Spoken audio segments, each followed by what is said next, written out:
திருவாரூர் அரசங்குளம் தெரு பகுதியில் அமைந்துள்ள அருள்மிகு பாதாள காளியம்மன் ஆலயம் தொன்மை சிறப்பு வாய்ந்த ஆலயமாகவும் முன்னோர்கள் சாபங்களிலிருந்து நிவர்த்தி அளிக்கும் தலமாகவும் விளங்குகிறது. இவ்வாலயத்தில் நடைபெற்று வந்த திருப்பணிகள் நிறைவு பெற்றதைத் தொடர்ந்து குடமுழுக்கு நன்னீராட்டு பெருவிழா இன்று விமர்சையாக நடைபெற்றது. இதையொட்டி வேள்விச்சாலையில் வைத்து பூஜிக்கப்பட்ட புனித தீர்த்த கடங்கள் மேளதாளங்கள் முழங்க ஊர்வலமாக எடுத்துச் செல்லப்பட்டு கோபுர கலசங்களுக்கு நன்னீராட்டு நடைபெற்றது. இதில் திரளான பக்தர்கள் கலந்து கொண்டு அம்மனை தரிசனம் செய்தனர்.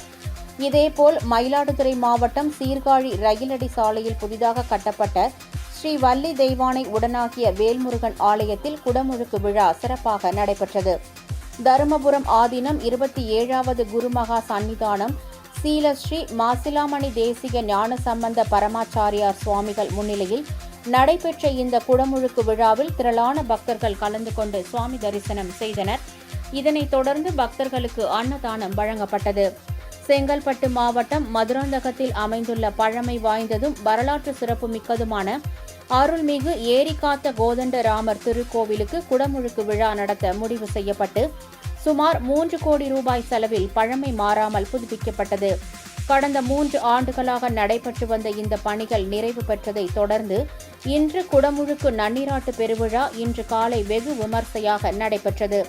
இதில் ஆயிரக்கணக்கான பக்தர்கள் கலந்து கொண்டு சுவாமி தரிசனம் செய்தனர்.